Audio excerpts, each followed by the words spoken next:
Hello students.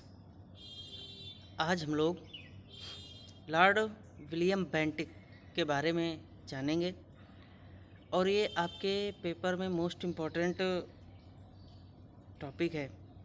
Lord William Bentinck और इनके कार्यकाल के दौरान बहुत सारे सुधार जो है वो किए गए थे। जैसा कि आप लोगों को पता है कि बीए फाइनल ईयर की क्लास है और साथ ही जो पेपर है आप लोगों का वो है पेपर फर्स्ट। ठीक है, उसी के अंतर्गत हम लोग पहले भी कई वायसराय के बारे में चर्चा कर चुके हैं, जैसे कि वारेन हेस्टिंग्स के बारे में, लॉर्ड कॉर्नवालिस के बारे में, वेलेस्ली के बारे में। ठीक है, उसके बाद जो मोस्ट इम्पॉर्टेंट गवर्नर जनरल हुआ वो हुआ लॉर्ड विलियम बेंटिक। ठीक है, तो चलिए स्टार्ट करते हैं लॉर्ड विलियम बेंटिक के बारे में। लॉर्ड विलियम बेंटिक का सबसे पहले अगर हम कार्यकाल की बात करें तो इसका जो पूरा काल था वो था 1828 से 1835। इस पूरे 7 वर्षों के समय में लॉर्ड विलियम बेंटिक ने कई सारे सुधार किए। इससे पहले हम लोगों ने देखा था कि ज़्यादातर जो गवर्नर जनरल हुए उनकी वो लोग युद्धों में ज़्यादा व्यस्त रहे।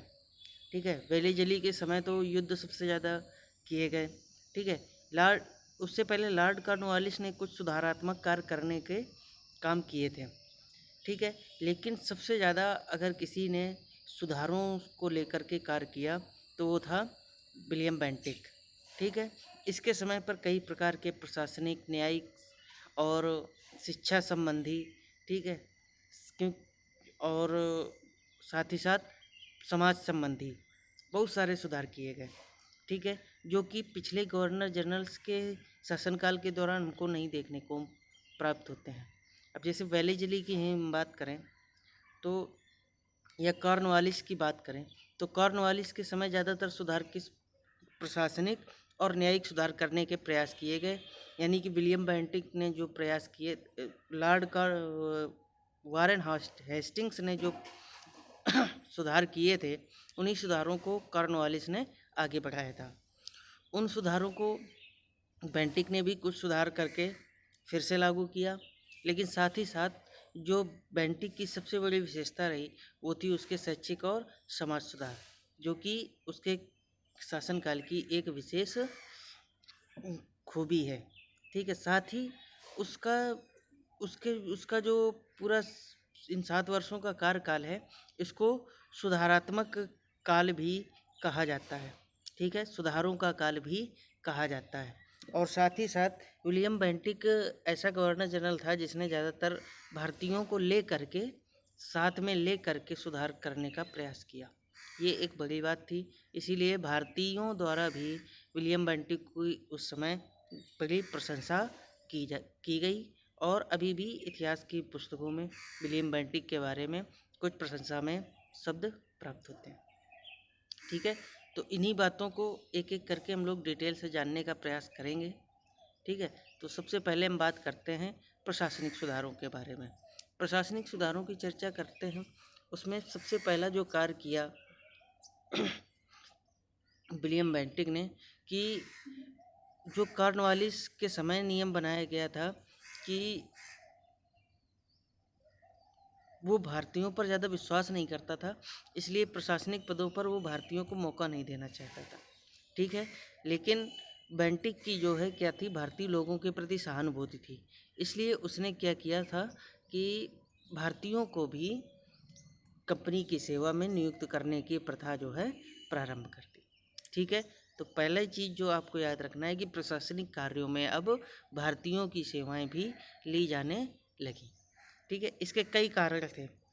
पहला तो भारतीयों को उसमें लेना अपनी प्रशासन व्यवस्था में और अपने साथ लेकर के चलना, जिससे भारतीयों के मन में भी थोड़ी बहुत ये है कि नहीं चलो ठीक है, ये हमारे लिए काम कर रहे हैं, तो एक तरह से विद्रोहात्मक भावनाओं का विकास ना हो। और साथ ही साथ दूसरा कारण ये भी था कि भारतीयों को जो है उसी कार्य के बदले कम वेतन दिया जाता था और अंग्रेज़ों को जो है ज़्यादा वेतन प्राप्त होता था। तो भारतीयों की अधिकाधिक नियुक्ति से जो बजट है, खाता है, आय है, उसमें भी कंपनी की जो है काफ़ी इनकम बढ़ गई। और चूँकि उस समय स्थितियाँ भी इस प्रकार की थीं, सबसे पहले विलियम बेंटिक को इसी चीज़ के लिए नियुक्त किया गया कि आपको आर्थिक स्थिति सुधार करनी है, क्योंकि 1824 से 26 के बीच, ठीक है, 1824 से 26 के बीच एक बर्मा युद्ध किया गया था, ठीक है। और उस युद्ध के कारण जो सरकार का आर्थिक ढांचा है वो काफ़ी कमज़ोर हो गया था और 1 करोड़ का नुकसान जो है कंपनी को इस युद्ध में सहना पड़ा था, ठीक है। तो और भी कई कारण थे जिनकी वजह से कंपनी की आर्थिक स्थिति बहुत अच्छी नहीं थी और इन आर्थिक स्थितियों को भी सुधारने का कार्य किया कॉर्नवालिस ने, विलियम बेंटिक ने, ठीक है, जो कि अभी आर्थिक सुधारों के विषय में भी हम लोग चर्चा करेंगे। साथ ही साथ इसका भी आर्थिक सुधारों में प्रभाव पड़ा। अब बात करते हैं कॉर्नवालिस ने भारतीयों को प्रशासनिक सेवा में नियुक्त करना बंद कर दिया था, क्योंकि भारतीयों के लोगों के चरित्र, क्षमता और अखंडता के बारे में कम राय रखते थे। यानी उनको भारतीयों पर विश्वास नहीं था। उनको ये लगता था कि अगर इन पदों पर हम भारतीयों को रखेंगे तो वो हमारे साथ धोखा कर सकते हैं, ठीक है। ये कॉर्नवालिस का था मत। लेकिन विलियम बेंटिक ने इस मत को बिल्कुल इग्नोर किया और उन्होंने भारतीयों के साथ और साथ ही साथ भारतीय राजाओं के साथ भी, ठीक है, उन्होंने एक संपर्क की नीति स्थापित करने का प्रयास किया, ठीक है। इसके साथ ही अब शिक्षित भारतीयों को डिप्टी मजिस्ट्रेट, डिप्टी कलेक्टर के पद पर नियुक्त किया जाने लगा, ठीक है। इस प्रकार भारतीय सरकारी सेवाओं का भारतीयकरण की तरफ एक पहला उल्लेखनीय कार्य जो है कदम जो है विलियम बेंटिक के द्वारा रखा गया था। वही बात करते हैं, बेंटिक ने उत्तर पश्चिमी प्रांत में भू राजस्व समझौता किया। 10 साल पूरे कर लेने के लिए इसका सिद्धांत 30 वर्षों के लिए एक अर्धस्थायी निपटान था, जो दोनों किराएदारों को सुधार करने और राज्य को कुछ लाभ प्राप्त करने में सक्षम बनाने के लिए प्रोत्साहित करेगा।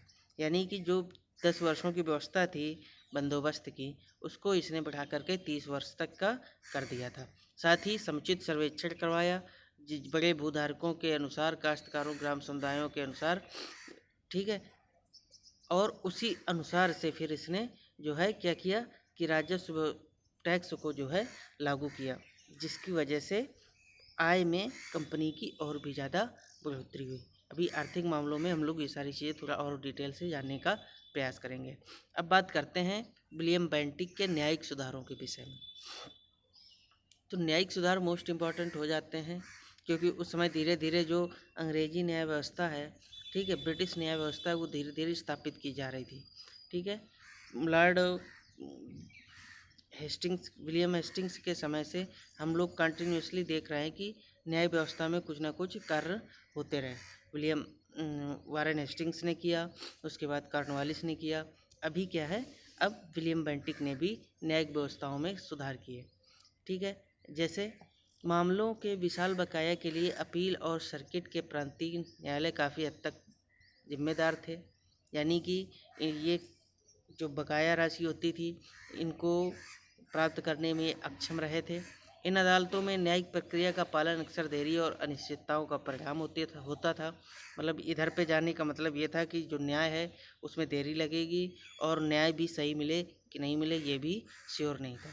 बेंटिक ने इन अदालतों को समाप्त कर दिया इसीलिए, और उसके स्थान पर उसने विभिन्न ग्रेड अदालतों की स्थापना की। याद रखना, उसने आगरा में एक सर्वोच्च न्यायालय की स्थापना की, ठीक है।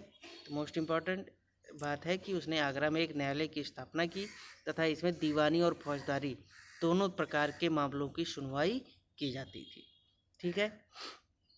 यानी कि जो सर्किट न्यायालय प्रांतीय होते थे, प्रांतीय सर्किट न्यायालय, उन न्यायालयों को विलियम बेंटिक ने समाप्त कर दिया और उनके स्थान पर उसने जो है क्या किया, आगरा में एक सर्वोच्च न्यायालय की स्थापना की, जो कि दीवानी और फौजदारी दोनों प्रकार के सुनवाई जो है करती थी।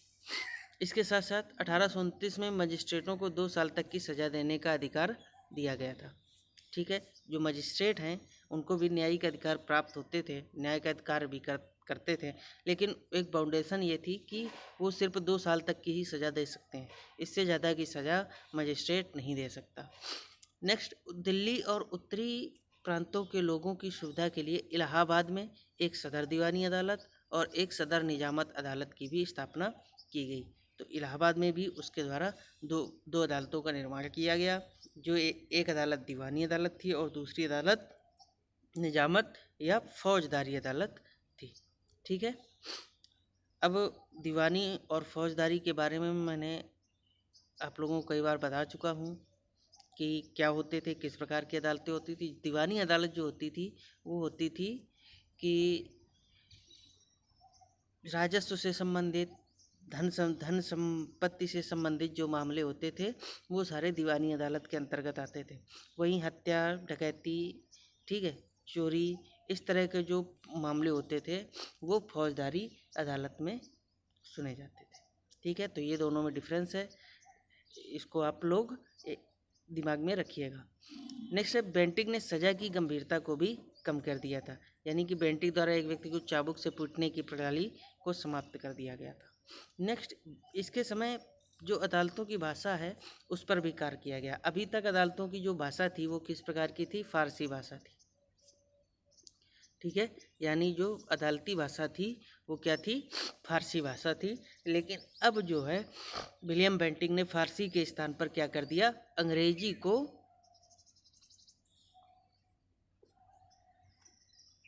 न्याय की या न्यायालयों की भाषा बना दिया। ठीक है, तो ये भी याद रखिएगा कि फारसी से अंग्रेजी भाषा कब बनाई गई न्यायालयों की, तो याद रखिएगा लॉर्ड विलियम बेंटिक के समय। ठीक है, इसी के साथ साथ योग्य भारतीयों को मुंसिफ और सदर अमीन के रूप में भी नियुक्त किया गया, जो छोटे स्तर पर न्याय का कार्य करते थे। तो ये थे इसके कुछ न्यायिक सुधार। अब इसमें खास बातें आपको जो याद रखनी है वो याद रखनी है कि आगरा में इसने एक न्यायालय की स्थापना की, जो कि दोनों प्रकार के न्यायालय देखता था। ठीक है, इसके बाद इसने मजिस्ट्रेटों को 2 साल तक की सज़ा देने का ही अधिकार दिया, इस चीज़ को याद रखेंगे। इलाहाबाद में 2 प्रकार की अदालतों का निर्माण किया, एक दीवानी अदालत और दूसरी फौजदारी अदालत। ठीक है, साथ ही साथ जो न्यायालयों की भाषा थी उसको भी परिवर्तित कर दिया गया इसके समय पर, यानी कि जो पहले से फारसी भाषा चली आ रही थी कामकाज की भाषा, उसको हटा करके अब अंग्रेजी जो है कामकाज की भाषा बना दी गई इन न्यायालयों में। ठीक है, तो ये सारी चीज़ें आप लोग मेन पॉइंट हैं जो न्यायिक व्यवस्था से संबंधित याद रखिएगा। ठीक है, तो बच्चों